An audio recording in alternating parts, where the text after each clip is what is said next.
बिस्मिल्लाहिर्रहमानिर्रहीम अस्सलामुअलैकुम या अली हक हैदर। उम्मीद करना तुसीं सारे भरा ठीक हो। अल्लाह ताला तुहानूं सारिਆਂ ਨੂੰ ठीक रखे जी। तो अज का व्लॉग शुरू करने सियालकोट खारियां मोटरवे। तो असी इस टाइम जिस जगह पर खलोते हैं, यह रस्ता बेसिक जा रहा भखड़े वाली नूं। ये गुजरात और सियालकोट का बार्डर है, ठीक है जी। यह साइड तो गुजरात शहबाजपुर पुल वाले अगे वे। तो खुशखबरी की खबर ये वे कि सियालकोट खारियां मोटरवे की ज़ात च आने वाले जिन्ने भी मकान और डेरे उन्हों का एस्टीमेट लग के ते पैसे कन्फर्म हो चुके हैं। लिस्ट इस वीडियो के भी मैं ला देंगा।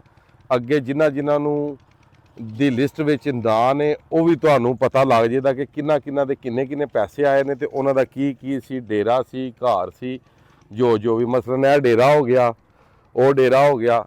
इंज जी वो वीडियो थोड़ी लम्मी होनी है, वो तुसीं लाजमी वेख लियो। बाकी अगर काम की गल की जाए तो यह बिल्कुल शहबाजपुर रोड जिस तरह के ब्रिज क्रॉस करके अगे आओ, शहबाजपुर ब्रिज के नाल भी है ना, इत्थे भी रस्ता देना, इत्थे भी ब्रिज का काम जो अलहमदुलिल्लाह शुरू हो गया। काम जिन्ना भी हो रहा ये सारा FW के अंडर हो रहा काम, और अलहमदुलिल्लाह FW बहुत ही अच्छे तरीके नाल सारा अंजाम दे रही है अपने काम नूं, ठीक है। तो काम के उत्ते जनाब कोई कंप्रोमाइज़ नहीं, ठीक है जी। ए ग्रेड काम हो रहा अलहमदुलिल्लाह, ठीक है, जो असी अपन नज़रों के नाल वेख रहे हैं। बाकी हुण चलने आओ साइड ते पैसे लभे किहड़ी साइड ते ने।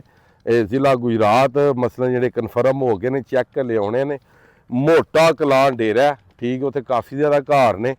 उन्हां दे जिहड़े नाम ने, उन्हां दी जिहड़ी लिस्ट है वो साडे हत्थी चढ़ गई। वो तुहाडे नाल असीं शेयर कर भी चुके हैं, तुसीं पिछे वेख भी चुके होने। अगे लो जी, जिन्हां दी लिस्टां बन के आ गई ने, इलाका गुजरात ही है, शहबाजपुर ब्रिज तो परली साइड ते जी।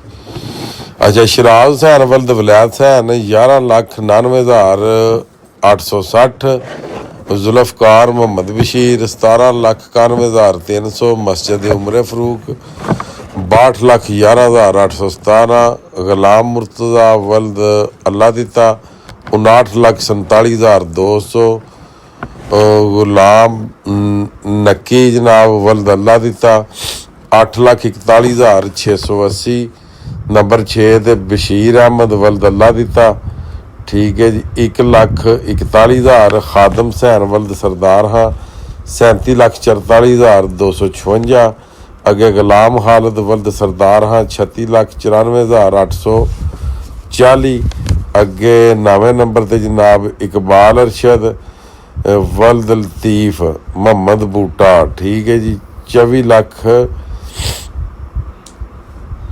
ये जनाब इन्हां दा 24,34,56 जनाब।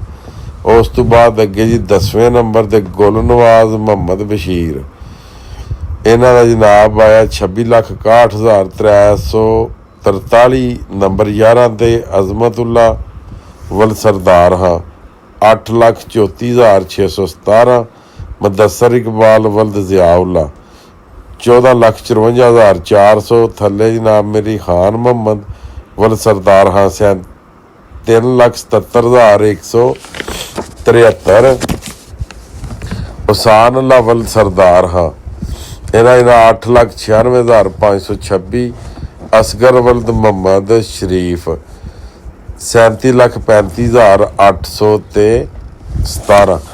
ये वो बंदे ने जिन्हों के पैसे मोटरवे की ज़ात जिन्हों के डेरे सन, जिन्हों के कोई मामलात सन, वो जनाब मेरी ये जी लिस्ट है ये उन्होंने आ चुकी है। तो इंशाअल्लाह ताला जिन्ने भी मोटरवे के उत्ते जोड़े साढ़े भरा ने जिन्हों के मकान बिल्डिंग आईयां ने, जिन्हों के एस्टीमेट लग चुके हैं, मैं उम्मीद है या लिस्ट आ चुकी होनी या बहुत जल्द तुहाड़ियां भी लिस्टां आ जाणगियां।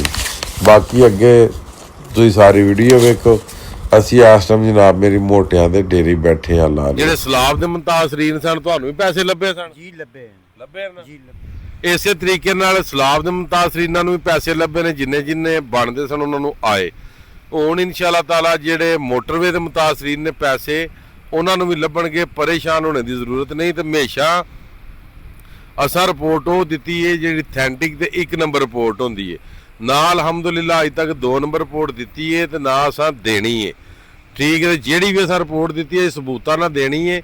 तो उंज फिर जिन्हें गल्लां करनियां ने उन्हें पईयां ही करनियां ने। अगर गल की जाए इस डेरे वालियां दे भी पैसे आ चुके हैं, ਇਹ ਜਿੰਨੇ ਡੇਰੇ ਨੇ ਇਹਨਾਂ ਦੇ ਵੀ ਪੈਸੇ ਆ ਚੁੱਕੇ ਨੇ। ਇਹ ਸਾਹਮਣੇ ਮੋਟਾ ਕਲਾਂ ਹੈ ਜਨਾਬ, ਇਹ ਜਿਹੜਾ ਪਿੰਡ ਹੈ ਇਹਨਾਂ ਦੇ ਵੀ ਪੈਸੇ ਆ ਗਏ ਨੇ, ਜਿਨ੍ਹਾਂ ਦੀਆਂ ਜਗ੍ਹਾ ਮੋਟਰਵੇ ਦੀ ਜ਼ਾਤ ਦੇ ਵਿੱਚ ਨੇ। ਸਾਹਮਣੇ ਅੱਲਾ ਲਿਓ ਬੋਰਡ ਤੁਸੀਂ ਵੇਖ ਰਹੇ ਹੋ ਮੋਟਾ ਕਲਾਂ ਦਾ ਜੀ, ਠੀਕ ਹੈ ਜੀ, ਸਮਝ ਆ ਗਈ ਜੀ। ਇਹ ਉਹ ਪਿੰਡ ਹੈ, ਇਹ ਨਾਲੋਂ ਦੀ ਮੋਟਰਵੇ ਲੰਘਦੀ ਹੈ ਵੀ, ਠੀਕ ਹੈ। ਇਹ ਅੱਗੇ ਸ਼ਬਾਜ਼ਪੁਰ ਬ੍ਰਿਜ ਹੈ, ਠੀਕ ਹੈ। ਇਹਨਾਂ ਦੇ ਪੈਸੇ ਜਿਹੜੇ ਨੇ ਆ ਚੁੱਕੇ ਨੇ, ਬਸ ਚੈੱਕ ਲੱਭਣੇ ਵਾਲੇ ਬਾਕੀ ਨੇ। ਅੱਗੇ ਤੁਹਾਨੂੰ ਵਿਖਾਣੇ ਆ ਜਿਹੜੇ ਜ਼ਾਦ ਵਿੱਚ ਜਗ੍ਹਾ ਆਈਆਂ ਨੇ, ਉਹ ਵੀ ਤੁਹਾਨੂੰ ਵਿਖਾ ਦਿੰਦੇ ਆ। ਵੀਡੀਓ ਦੇ ਨਾਲ ਤੁਸੀਂ ਜੁੜੇ ਰਹੋ, ਵੀਡੀਓ ਸਕਿਪ ਨਹੀਂ ਤੁਸੀਂ ਕਰਨੀ, ਤੁਹਾਨੂੰ ਵਿਖਾ ਦਿੰਦੇ ਆ, ਠੀਕ ਹੈ ਜੀ। ਆ ਕੋਸ਼ਿਸ਼ ਸਾਡੀ ਇਹ ਕਿ ਵੀਡੀਓ ਲੰਮੀ ਨਾ ਹੋਵੇ, ਠੀਕ ਹੈ। ਬਾਕੀ ਗੱਲ ਕੀਤੀ ਜਾਏ ਹਜ਼ਰਤ ਉਮਰ ਫਰੂਕ ਆ ਮਸਜਿਦ ਦੇ ਇੱਥੇ, ਇਹ ਨਾਲ ਇਹਦੇ ਵੀ ਪੈਸੇ ਆ ਗਏ ਨੇ। ਆ ਨਾਲ ਡੇਰੇ ਨੇ, ਇਹਨਾਂ ਦੇ ਵੀ ਪੈਸੇ ਆ ਗਏ ਨੇ। ਆ ਸਾਰਿਆਂ ਦੇ ਇਹਨਾਂ ਦੇ ਪੈਸੇ ਆ ਗਏ ਨੇ। ਆ ਮਸਜਿਦ ਦੇ ਵੀ, ਇਹ ਤੁਸੀਂ ਅੱਗੇ ਵੀਡੀਓ ਵੇਖੋ ਜੇ ਤੁਹਾਨੂੰ ਪਤਾ ਲੱਗ ਜਾਏਗਾ। ਇਸ ਕੋਠੀ ਦੇ ਵੀ ਪੈਸੇ ਆ ਗਏ ਜੇ, ਇਹਨਾਂ ਦੇ ਵੀ ਪੈਸੇ ਆ ਗਏ ਨੇ। ਆ ਸਾਰੇ ਪੈਸੇ ਇਹਨਾਂ ਦੇ ਆ ਗਏ। ਇਹ ਅੱਗੇ ਜਨਾਬ ਮੇਰੀ ਆ ਗਿਆ ਸ਼ਬਾਜ਼ਪੁਰ ਬ੍ਰਿਜ, ਠੀਕ ਹੈ। ਉਸ ਤੋਂ ਬਾਅਦ ਇਹ ਜਿਹੜੇ ਘਰ ਨੇ ਇਹਨਾਂ ਦੇ ਵੀ ਪੈਸੇ ਆ ਚੁੱਕੇ ਨੇ ਜੀ, ਠੀਕ ਹੈ ਜੀ। ਬਾਰ-ਬਾਰ ਦੱਸ ਰਿਹਾ ਜੀ, ਚੈੱਕ ਲੱਭਣਾ ਬਾਕੀ ਹੈ, ਠੀਕ ਹੈ। ਇਹ ਜਿਹੜੇ ਘਰ ਤੁਸੀਂ ਥੱਲੇ ਵੇਖ ਰਹੇ ਹੋ ਨਾ, ਇਹਨਾਂ ਦੇ ਵੀ ਪੈਸੇ ਆ ਚੁੱਕੇ ਨੇ ਜੀ। ਇਹ ਜਿਹੜੇ ਘਰ ਨੇ ਇਹਨਾਂ ਦੇ ਵੀ ਪੈਸੇ ਆ ਗਏ, ਠੀਕ ਹੈ ਜੀ। ਬਾਕੀ ਅੱਲਾ ਲਿਓ ਨਾ ਇਹਨਾਂ ਲੋਕਾਂ ਇਤਜਾਜ ਕੀਤਾ, ਨਾ ਇਹਨਾਂ ਲੋਕਾਂ ਸੜਕਾਂ ਡਕੀਆਂ ਨੇ, ਤੇ ਨਾ ਇਹਨਾਂ ਲੋਕਾਂ ਨੇ ਕਿਸੇ ਨੂੰ ਕੁਛ ਆਖਿਆ। ਇਹ ਅੱਲਾ ਲਿਓ ਗੌਰਮੈਂਟ ਦੀ ਜ਼ਿੰਮੇਵਾਰੀ ਹੈ ਕਿ ਜਿਨ੍ਹਾਂ ਦੀ ਜ਼ਮੀਨ ਜਾਂ ਜਿਨ੍ਹਾਂ ਦੇ ਘਰ ਇਹ ਜਨਾਬ ਮੋਟਰਵੇ ਦੀ ਜ਼ਾਤ ਦੇ ਵਿੱਚ ਆਏ ਨੇ ਨਾ, ਉਹਨਾਂ ਨੂੰ ਪੈਸੇ ਲੱਭਣੇ ਹੀ ਲੱਭਣੇ ਨੇ, ਠੀਕ ਹੈ। ਬਾਕੀ ਅਸੀਂ ਆ ਬ੍ਰਿਜ ਦੇ ਉੱਤੇ ਆ ਗਏ ਆ। ਅੱਗੇ ਤੁਸੀਂ ਜਨਾਬ ਪੂਰੀ ਵੀਡੀਓ ਵੇਖੋ ਤੇ ਕਮੈਂਟ ਬਾਕਸ 'ਚ ਆਪਣੀ ਕੀਮਤੀ ਰਾਏ ਤੋਂ ਅਗਾਹ ਜ਼ਰੂਰ ਕਰਿਓ। ਅੱਲਾ ਹਾਫਿਜ਼।